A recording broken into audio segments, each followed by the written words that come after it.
I don't sleep with my windows open anymore.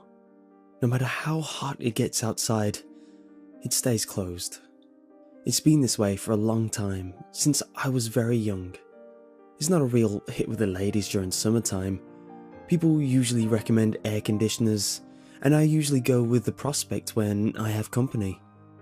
But when it's in, I don't sleep well at all because I can only imagine how easy it would be for anyone to bypass them. There is a single perk to an AC though. Well, besides the relief from the hot stickiness of the summer's humidity. And that's the steady hum which stifles the silence. I don't like the silence, you see. There was a time when it brought me almost zen-like level of peace and tranquility, but now I find it invasive and dangerous. Silence never comes alone. From time to time, I can still hear the chanting from my youth. I can hear them all, wordlessly and yet with prestigious synchronicity and harmony with one another. Their conjoined voices echo out from the woods like the gentle and yet threatening breeze that precedes a violent hailstorm, rhythmic yet senseless. It never went away. And yet I know they've all moved on or died. I know this is all very well.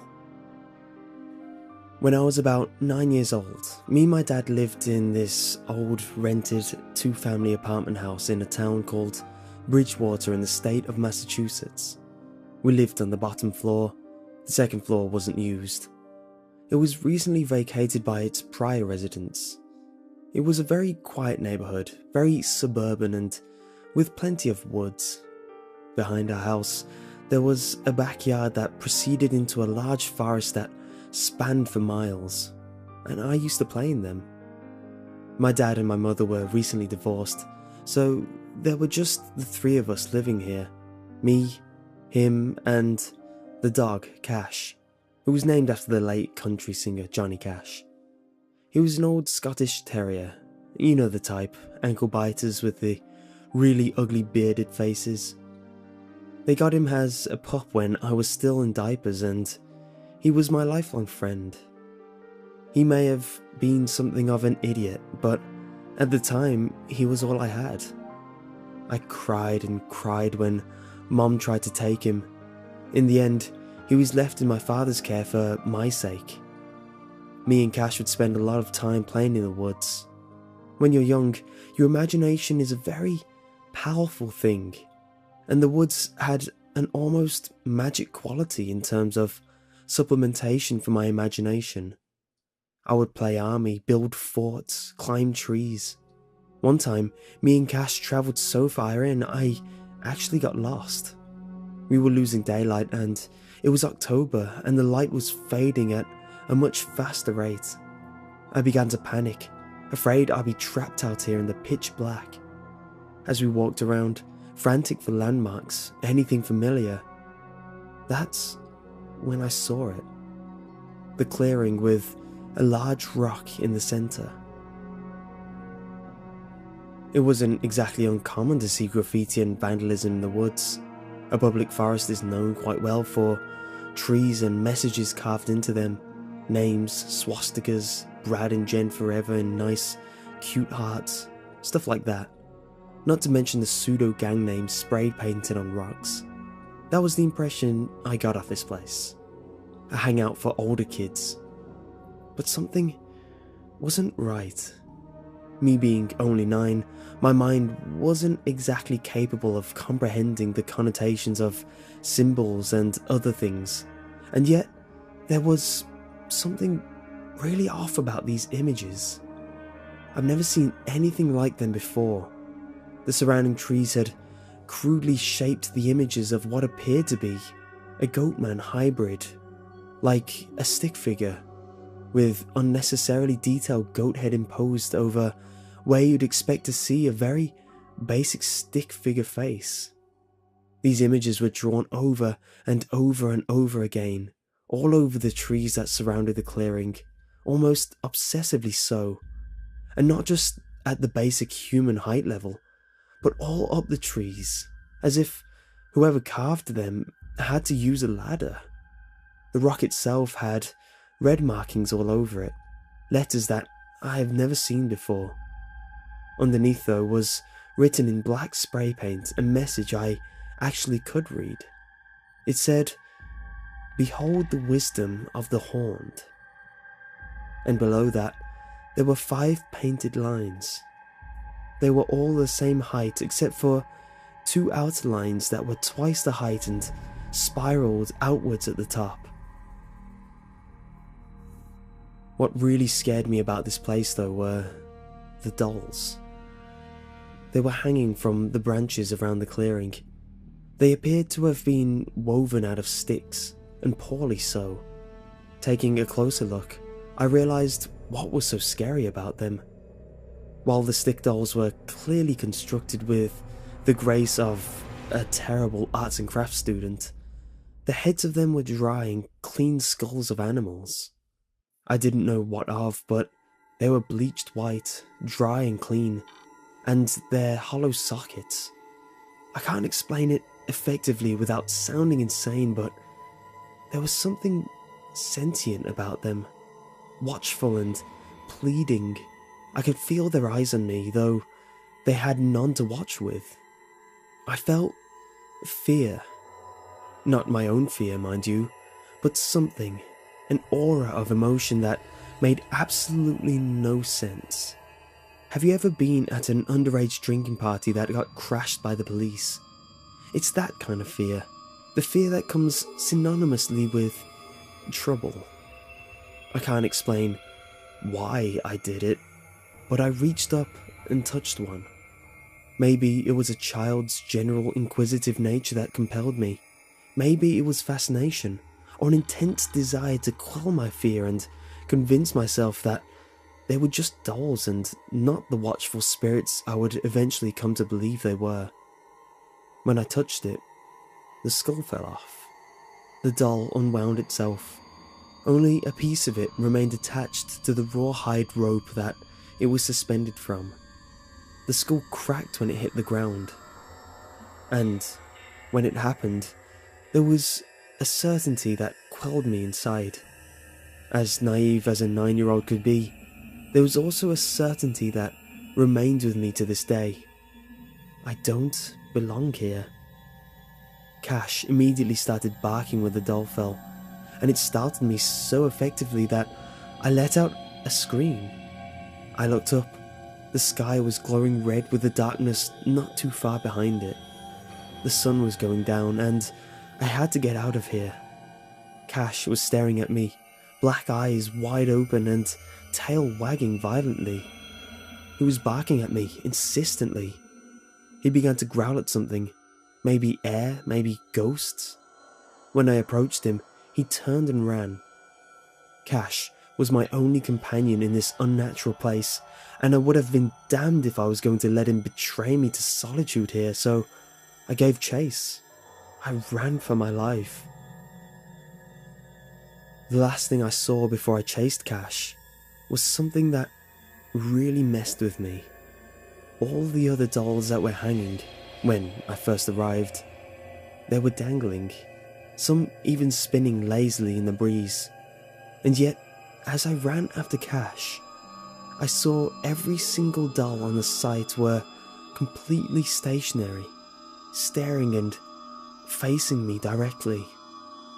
I was dismissive of this detail as I was more afraid of being alone. I never let Cash out of my sight. He led me straight home. I never loved my dog more than when I realized what he had done for me. Dogs are never lost, they always know the way. Before I went to bed, I told my dad what I saw. He laughed it off and told me it was just teenagers being punks and that I should just let it go. I found it comforting and was almost willing to let it go. I even fell asleep without any trouble. That night was when I heard it for the first time, the noise that had haunted me to this very day. I woke up and could hear noise coming through my window. I got up and looked out to listen closer. That's when I realized it was chanting. Voices, dozens maybe. They were coming from the woods. I could hear them, loudly and rhythmically. I didn't know what they were saying, but I could tell it was ceremonious, like a hymn you would hear people sing in churches, except it felt dark, violent even. I immediately thought about the clearing with the rock, the dolls, the fear. I knew in my bones that the chanting was coming from there. What scared me the most was that it wasn't far. It wasn't far at all. The chanting went on for hours. I just lied there in bed, wide-eyed with fear, listening to it, praying that it would stop. It wouldn't though. It went on until 4 in the morning, when the early birds began to wake up. I stopped playing in the woods. My dad noticed the behaviour immediately and asked if I was alright. I told him about the chanting, and again, he shrugged his shoulders and said it was probably teenagers drinking beers and having a party. I asked them why they'd be drinking beer and chant at the same time for 5 hours. He told me they weren't chanting, that I imagined it, and that I should close the window from now on. I probably should have listened to him, but I didn't. Curiosity got the better of me. The next night, the chanting began again at exactly 11 o'clock. It seemed louder than before. I couldn't sleep hearing it, but I couldn't bring myself to close the window. I don't know why I thought this way, probably because I was just a child. I dim-wittedly thought at the time that if I closed my window, I wouldn't be able to hear them coming if they decided to break into the house. The logic is flawed, I know, that they would still be chanting as they emerged from the woods and crossed my yard, and not be nice and quiet about it, but that's how I thought back then. That's why I couldn't close the window, because I had to know if they were coming. This went on for several days, every night from 11 to 4, exactly on the dot. Sometimes I could see in the woods, way, way, way out there, a faint glow, like the light of a fire, but it was so faint and far in between that I didn't know whether to acknowledge it or dismiss it as a trick of my own eyes. Other times, I would successfully fall asleep due to exhaustion, only to wake up several hours later in panic, still able to hear it. I asked my dad if Cash could sleep in my room on the 3rd night, and he said it would be fine.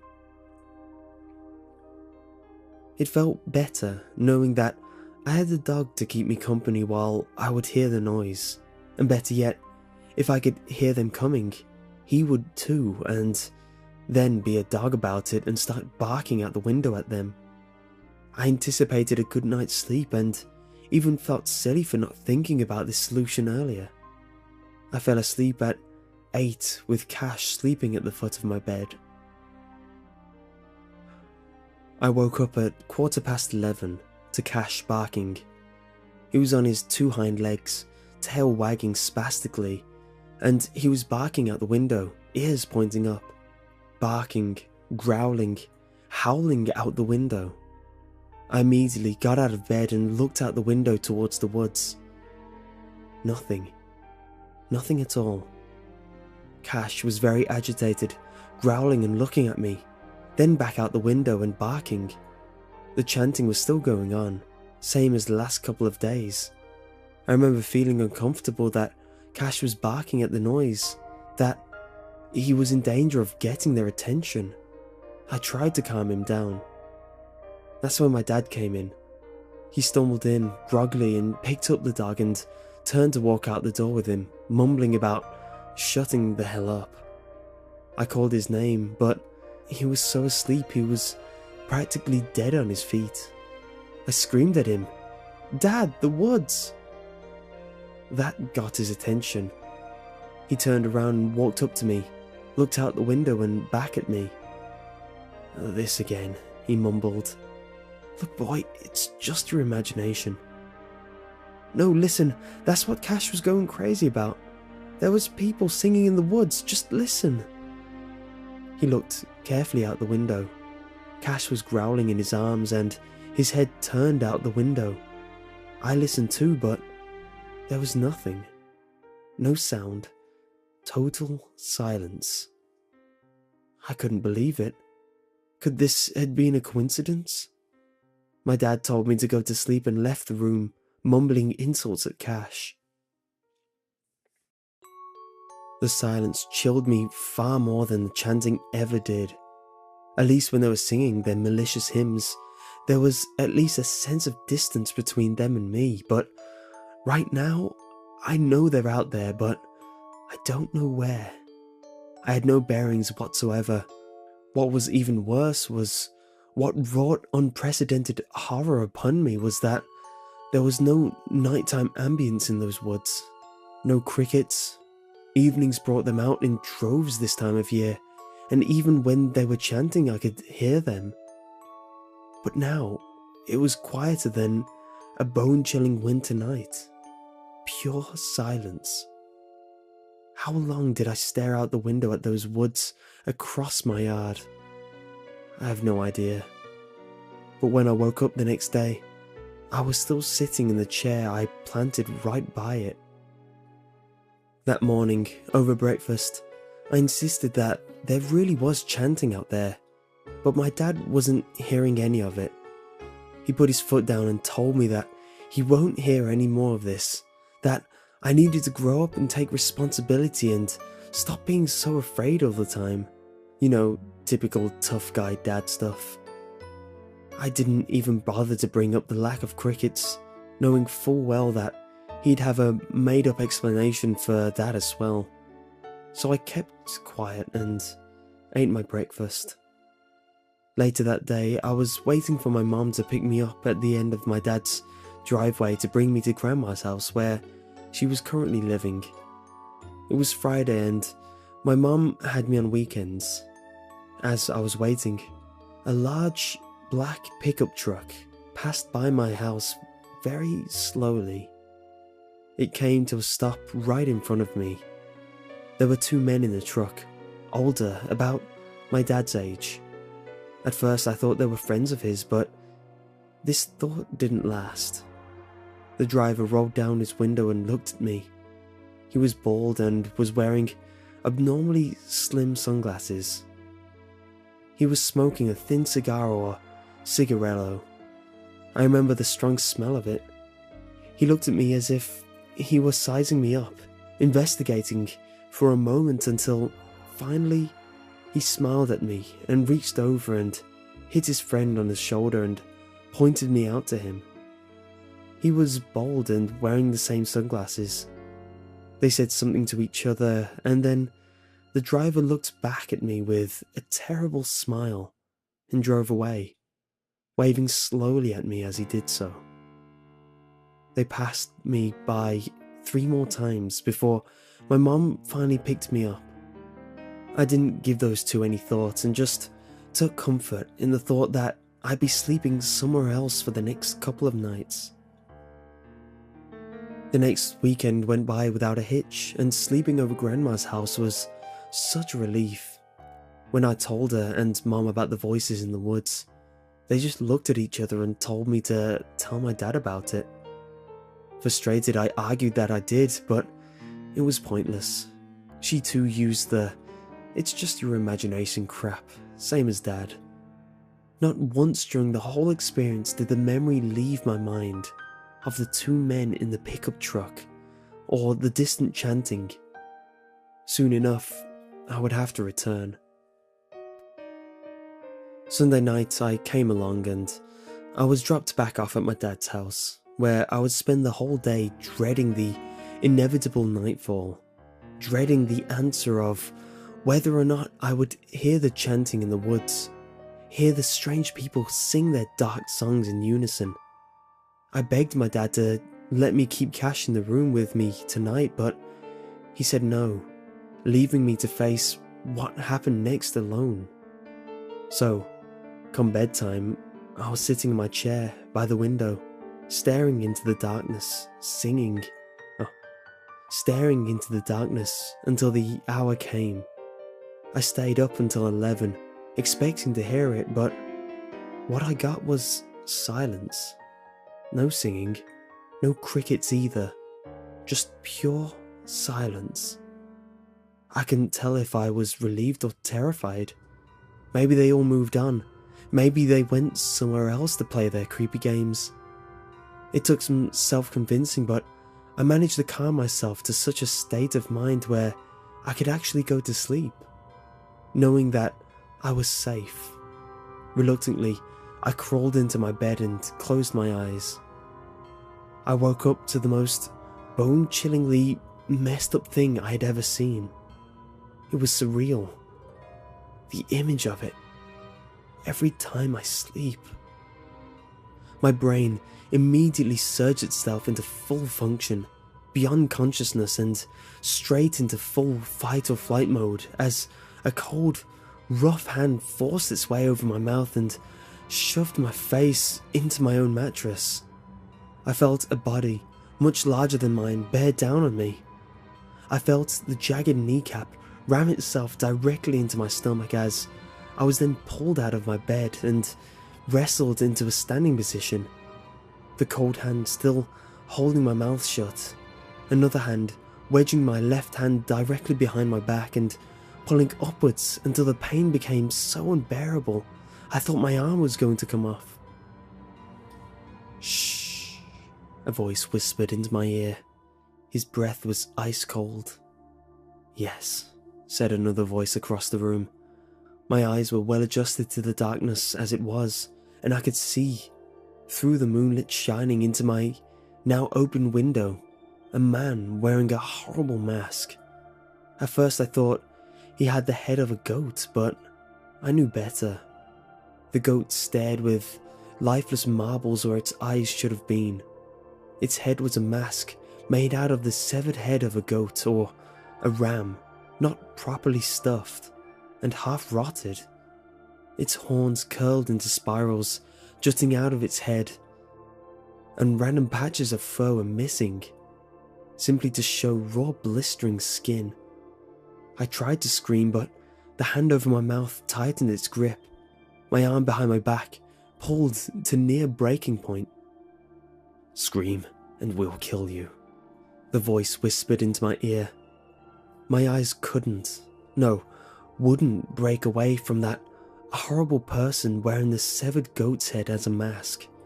He was shirtless, wearing a necklace of what appeared to be bones. He was horribly emaciated and there were markings all up and down his torso. In his right hand, he held a knife about the size of my forearm. Its build wasn't like any knife I'd ever seen. It took a step closer to me and pressed it up against my throat.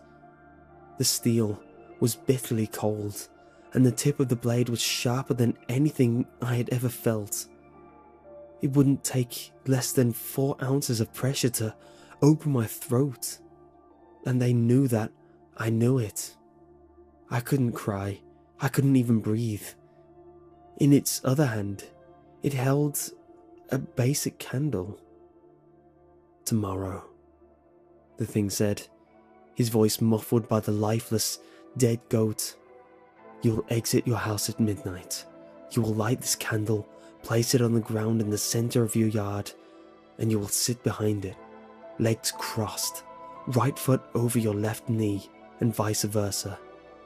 If you don't do this," the voice whispered into my ear, "the blood of your loved ones will be on your hands." The Goatman quickly retreated the blade from my neck. I remember waking up in my bed, panting and crying. My dad came in to see what was wrong with me, and when I told him, he told me it was just a nightmare. At this point, he sat down at the end of my bed. He looked very wary, like he didn't want to say what he was about to say. He rubbed his eyes with his fists and wearily explained to me that this was all just me stressing out over the divorce, that maybe we should look into talking to a therapist about the voices and hallucinations I've been having. I remember feeling so betrayed, so alone by the unfairness of that. I argued with him that everything I was seeing and hearing was true, but it was too late. He and Mom talked it out, my behavior, my claims. They think I was losing my mind over the divorce. Their minds were made up. Nothing I was going to say would have convinced them otherwise. And of course, in hindsight, it only made perfect sense. Who would believe a 9-year-old when they say that there were voices? I was silent the whole day. Cash sat with me in my room as I wasted the daylight playing video games. I didn't speak to my old man, not once.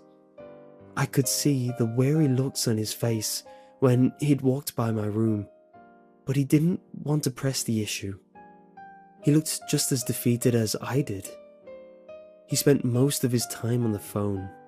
It wasn't until later that day I found myself recalling what the goat thing said to me before everything went dark, that I had to light a candle at midnight. But when I woke up that morning, there was nothing in my room. There was a sudden sense of hope because when I searched around my room trying to find his candle, it was nowhere to be found. Never, even to this day, have I ever searched so hard for something only to be frantically pleased by the end results. It was gone. Have I been alleviated from the duties imposed on me by these strange interlopers? The relief was unbearable, like I was severed from a horrible burden. Even the thought of being forced to see a shrink didn't seem so harsh compared to the prospect that maybe these attackers were really just a bad dream. A severely realistic dream, mind you, but a dream nonetheless. Maybe the whole situation really was over. Maybe these horrible people did move on and that the Goatman was simply a mental projection of my own imaginative expectation towards whatever it was that those unnatural proceedings just beyond my sights were. You know, speculation. Nightfall came, and for the first time in a week, I felt no fear at the prospect of it. That felt good, like things were going back to normal. But I was wrong. I was so wrong. When I placed my head on the pillow, eyes already closing, consciousness already drifting away, I felt a lump under my pillow. Curiously, I reached down there and felt something long and smooth. I pulled out a candle, a tall, thin wax candle with a nice long wick. It was red, just like the one the Goatman was holding. My heart sank, my mouth went dry, tears ran down my cheek, and in that moment, I relived the entirety of that last night all over, down to the very last detail where the guy was holding me and whispered in my ear how the blood of the ones I loved would be on my hands. Suddenly, I was back in hell. I was back in the realm of terror. How did they get the candle under my pillow? Had I overlooked it this whole time? I lay in bed until midnight. I didn't dare close my eyes for fear of being held at knife point again, for fear of coming face to face with that horrible goat creature. The night was silent. No crickets, no birds, nothing. Dead silence. I could see that it had turned 12:01. The memory of the goat mask in my mind uttering its instructions to me over and over again. Go outside, light the candle and sit behind it. Do it or the blood of my loved ones will be on my hands. At the time, I didn't know what it meant to have blood on your hands. The following day, I would learn exactly what it meant. Around 10 minutes in, I mustered up the courage to walk over to my window and look out of it. What I saw choked me on the spot. Side by side at the entrance of the woods, I saw men, shadowed by the night, standing side by side. There must have been 20 of them. None of them were saying anything. They were dead silent, and I could feel their eyes on me. It was just as strong as when I felt the eyes of the dolls on me back at their sight. In a way, they felt like the same presence, the same intelligence. I can't explain. And then I saw him, the Goatman, or rather the silhouette of him, standing in the center of the figures. He was still as a stone, but I could make out that face shape, the juttering horns. I could make it all out. I chickened out. I couldn't go out there. I just couldn't. I hid in my bed, blankets over my head, and shut my eyes tight, crying all night. I didn't fall asleep until I heard the early morning birds. I was awake by 11:30. Shortly after breakfast, I heard my dad shouting in the front yard. I went out to check and see what was happening, what it was that had him so upset. As I went to the front door, I could hear him more clearly. I could hear pain in his voice. A knot formed in my throat, and a harrowing sensation crawled across my skin.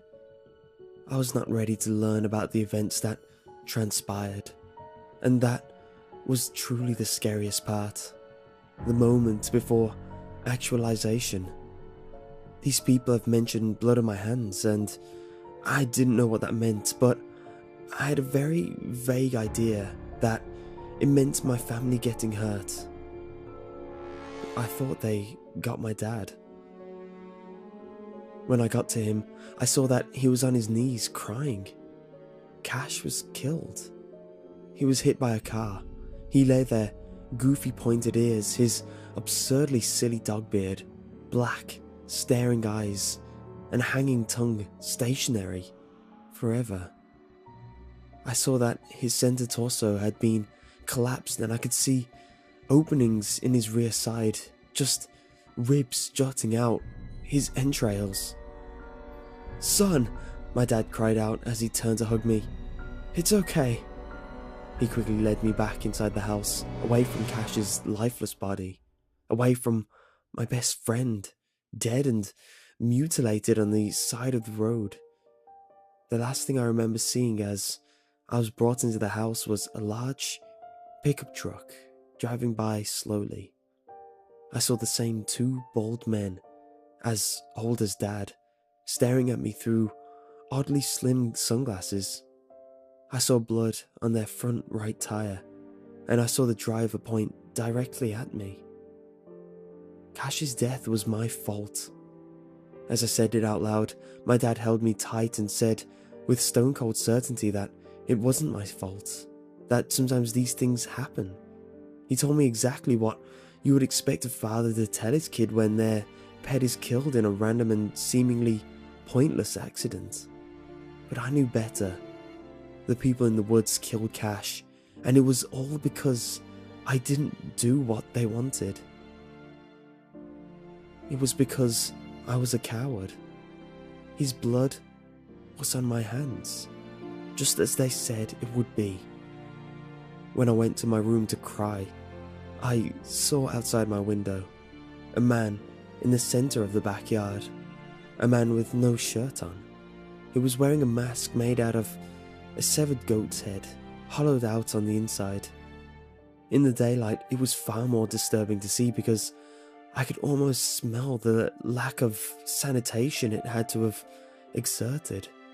I could see that it was surrounded by flies, but even worse than that, I saw a note it was holding up. A piece of paper with a single word written across it. Midnight. I couldn't handle it. I ran outside to chase him down, but when I got outside, he was gone. My hate and anger somehow superseded my guilt and sadness because I ran far into the woods before realizing that this time, if I got lost, I wouldn't have Cash to lead me back to the house. I would be all alone. No, I would have whatever was in here with me. I could feel eyes in here. I could feel eyes everywhere. My every move was being watched, from the autumn canopy to the bushes just yards away. I knew I was surrounded in here, and as my senses came more clear from the adrenaline-fueled rage I was experiencing, I realized that it was getting stronger by the minute. Then I noticed the smell, the stench. At the time, I thought it smelled like bad milk or bologna left in the refrigerator for too long. It was strong, too strong. My eyes began to water and I could feel my stomach begin to turn. How could a smell be so painful to endure?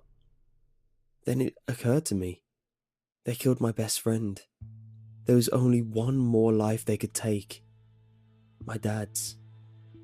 The presence became stronger. I could hear whispering in the wind. The smell grew more powerful with every breath. Any second, I was certain I would be overwhelmed by God knows what.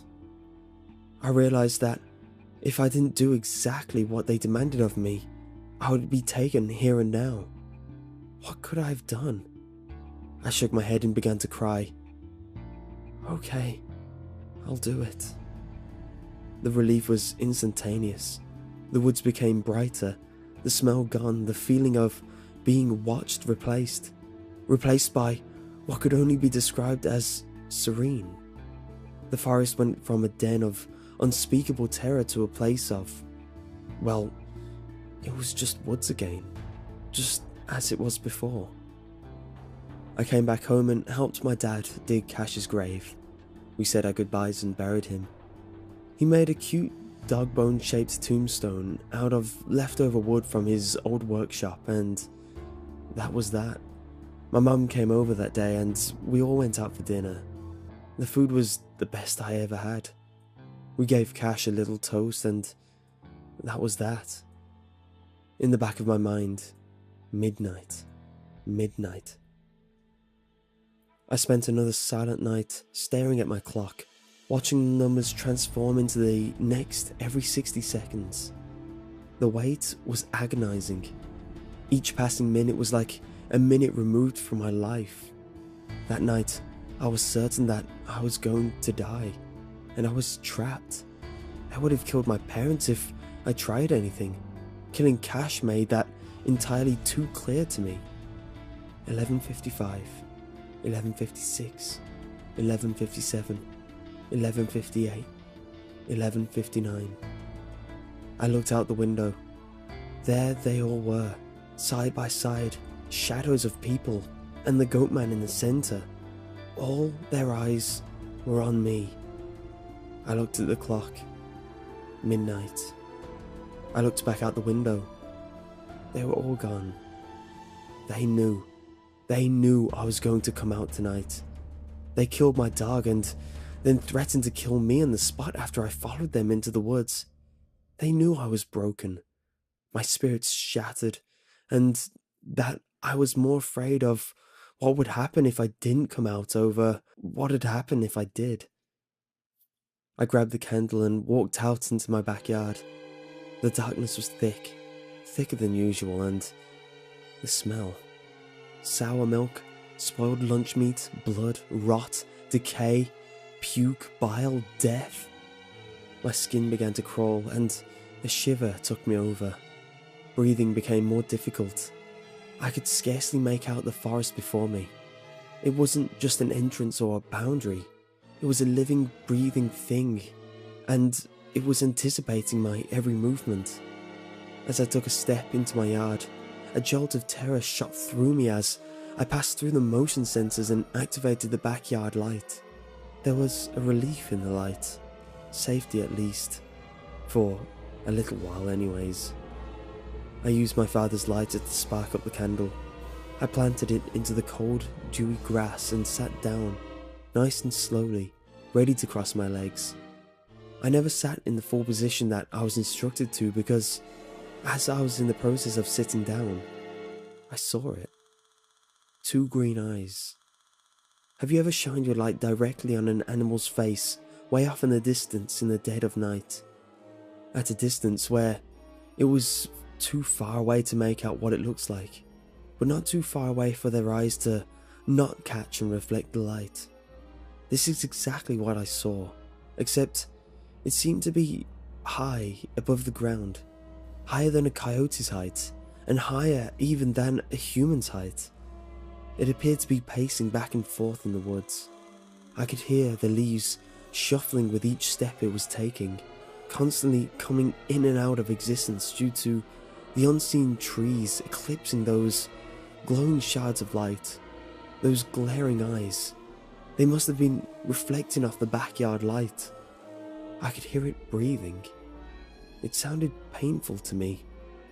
The air came out in short, sporadic breaths, and when it did, I felt the huffs of frozen air rank with that rotten stench go right through me. I don't remember how long it paced like this, never leaving the outskirts of the woods, never breaking eye contact with me.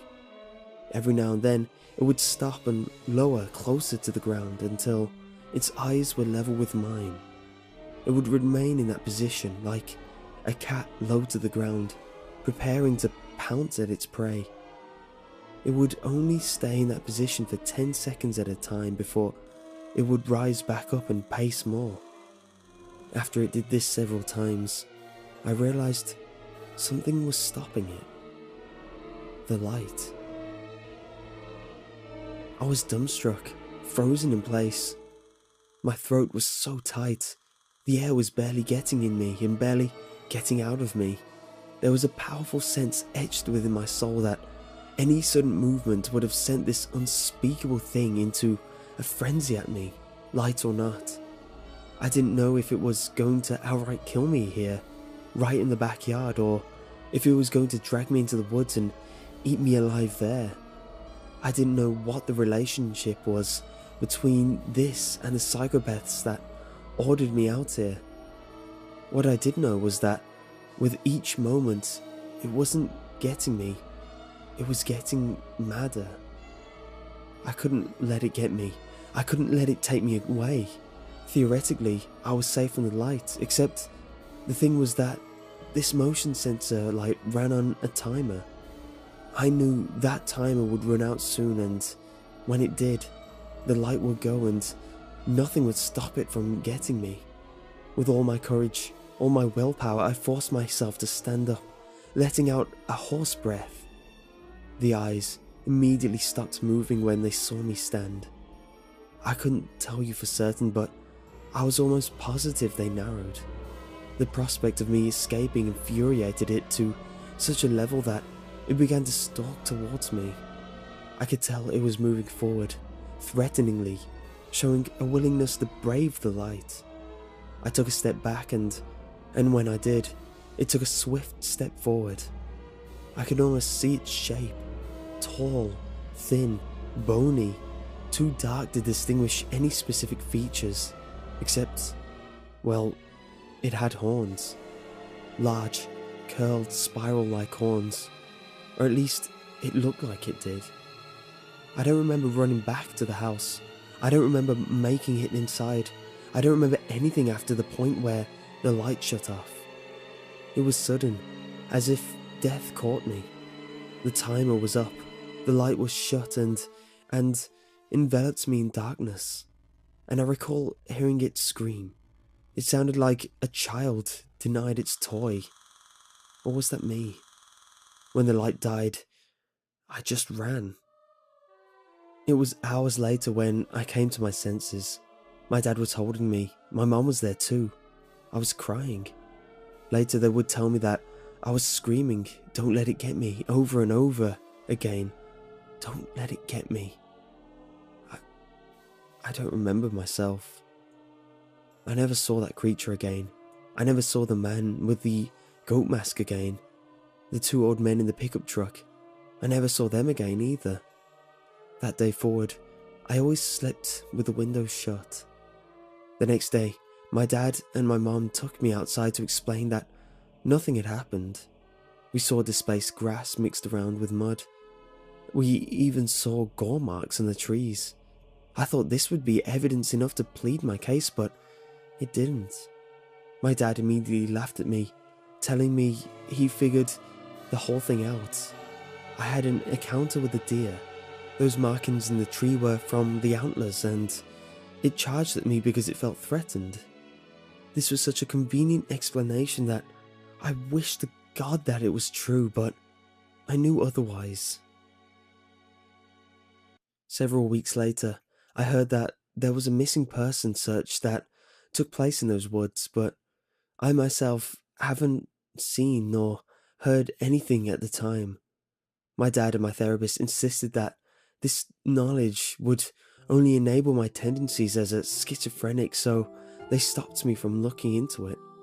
Yes, I was diagnosed with paranoid schizophrenia disorder. They said I got it through my inability to cope with the divorce. They told me that I had retracted into a delusion because I felt responsible for the family's collapse and that my youthful, undeveloped mind couldn't process the guilt properly, that these cultists and their beast were just agents of personal symbolism, something like that. For a while, I believed everything they told me. The lies felt safe. The lies were comfortable. Several years later, they would tell me that I would have made a full recovery. It was an easy process since I never had another encounter again. At that point in time, I was so angry I just told them what they wanted to hear. When I became old enough, I severed all ties with my family and moved out of the state. Once I was on my own, I looked into the town's archives and researched as much information as I could about that era when I was 9. The missing person reports, the manhunt in those woods, lasted several days, and all they found was one man. He was torn apart, his limbs removed, his organs missing. They found that he was wearing a peculiar mask, the head of a ram, but its innards were carefully carved and hollow to fit over a human's head. When they removed the helmet, they saw that he had died with an expression of absolute horror. I took pleasure in that. I would like to believe that these men were cultists, that they were attempting to appease some unseen, unnamed god, a god that absolutely should not have existed, a god that had no right to walk among men, and that during their attempt to appease it, I had botched their ritual by breaking an important piece of the process, the doll, and in their attempt to salvage it, they forced me into offering myself up as a sacrifice to it. But its failure to do so, whatever it was going to do to me that night, destroyed the whole operation. I would prefer to believe that in the name of vengeance, this angry thing turned on its own worshippers, killing them all and dragging them back to wherever it came from. It's the only thing that makes sense to me. There was just one thing I still couldn't figure out. Why is it that no matter where I go, when I'm all alone in quiet places in the dead of night, why can I still hear them chanting that unholy sermon that I heard so long ago in the woods when I was 9?